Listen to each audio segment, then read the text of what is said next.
Hi everybody, I'm the Certified History Nerd, and today I'm doing a very exciting video, although it's not the complete video, and I'm missing a couple things that we'll talk about. Today I'll be going over my SOG uniform, but I will technically have two. This will be my first one, and that's my main one for now, since I'm shorter.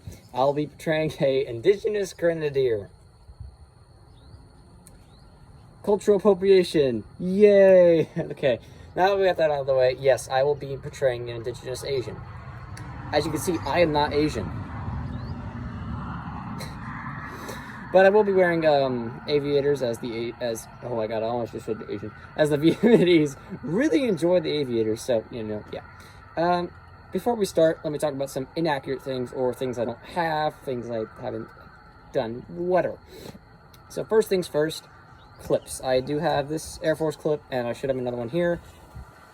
Can't put it where it's supposed to go, so we're gonna figure out how to attach it in the future. Me and my squad leader will help me do that. And then I also, of course, don't have the rucksack, and when I do, I'll put the third clip on there, and also this piece of crap.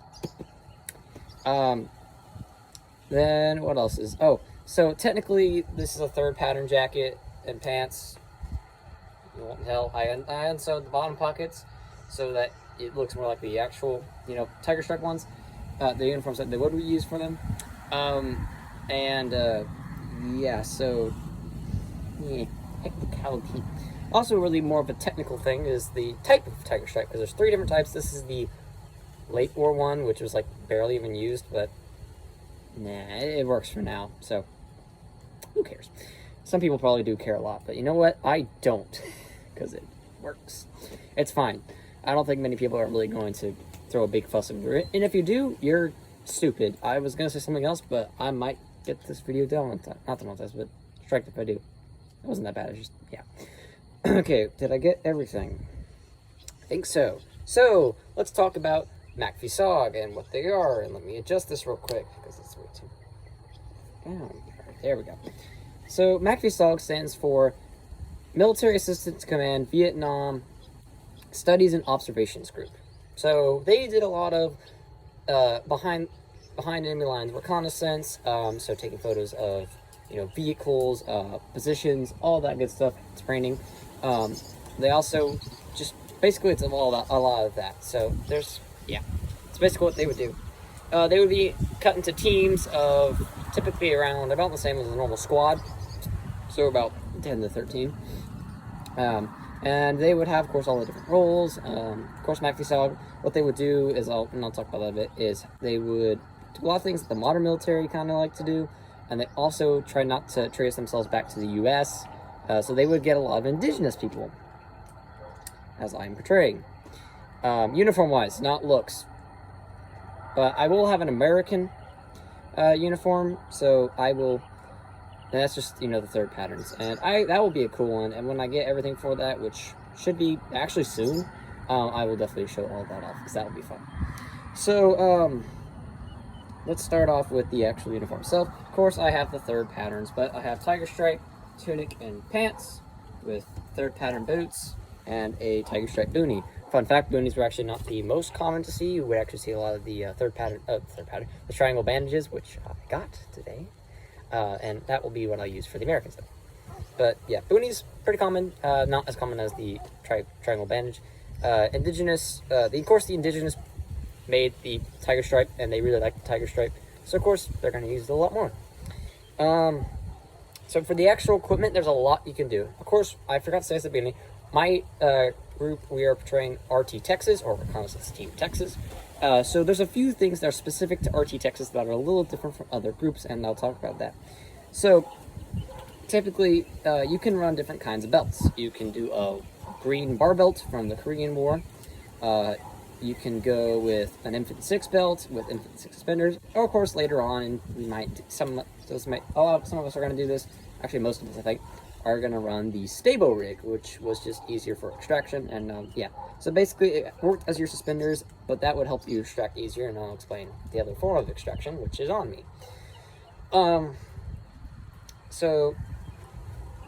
Indigenous troops typically only had around 4 canteens, and RT Texas, as we've seen, and as from a new, not too long ago, interview, the first interview of a member of RT Texas was done, we learned that, well, I don't know if we learned from him, but what we've seen is that they only did canteens. RT Texas did not do ammo pouches at all.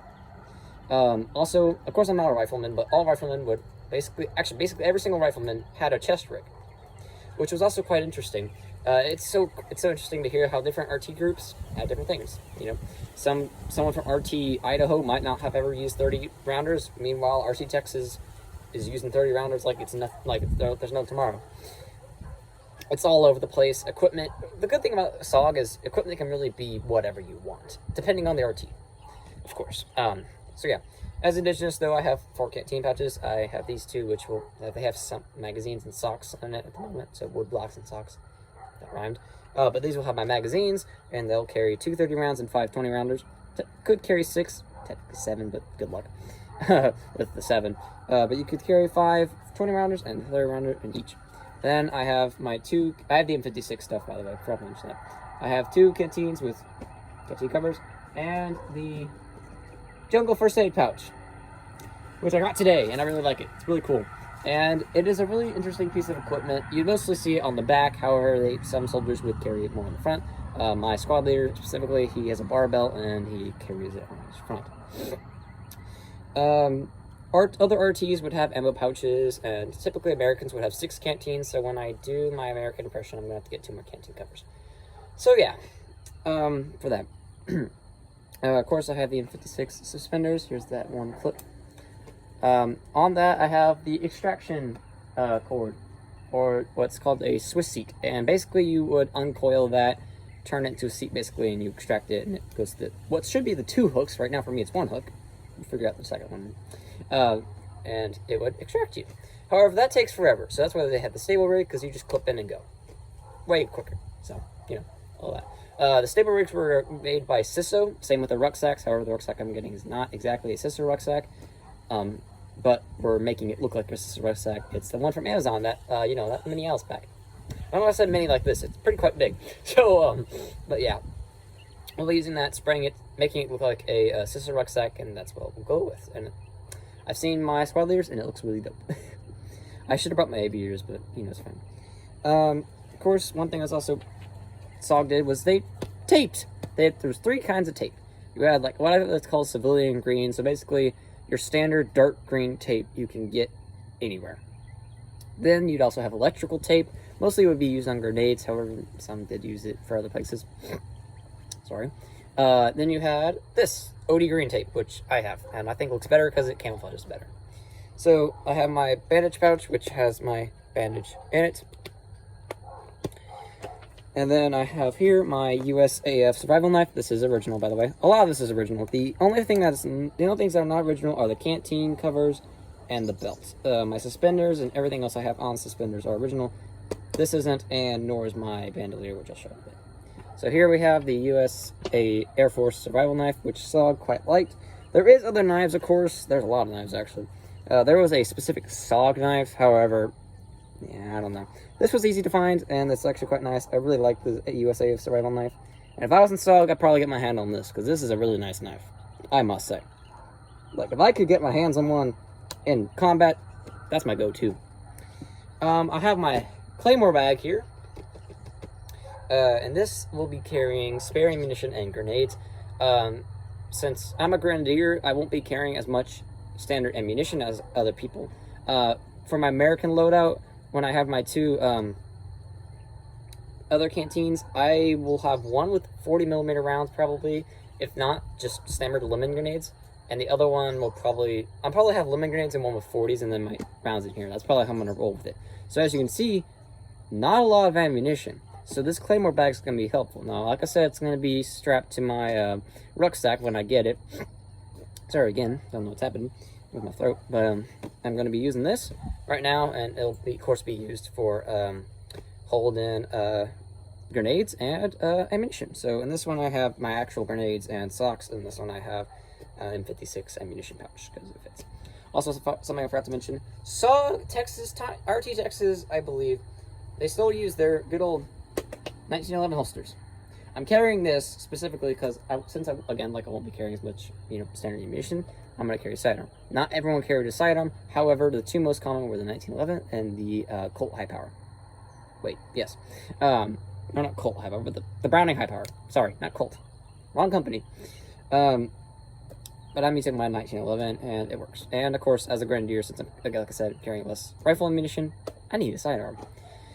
Then underneath my Claymore bag, and right here I have my M79 bandolier, which has 2 pockets for the grenades, and this one I'll shove a 20 rounds in because it fits.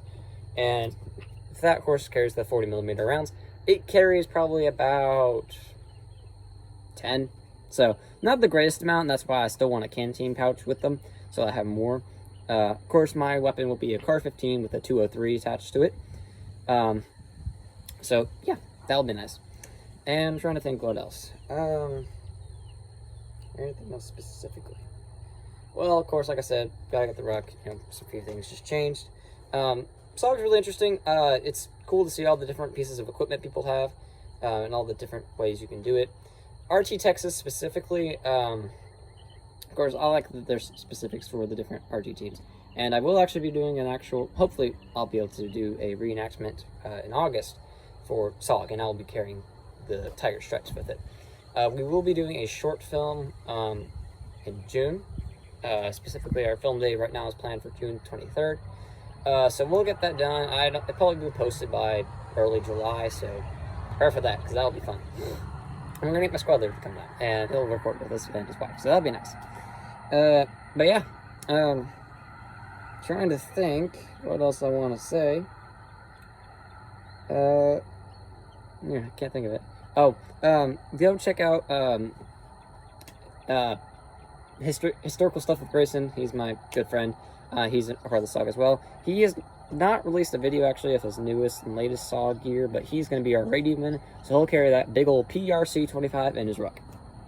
Have fun with that, Grayson. And then my squad leader does have a YouTube channel.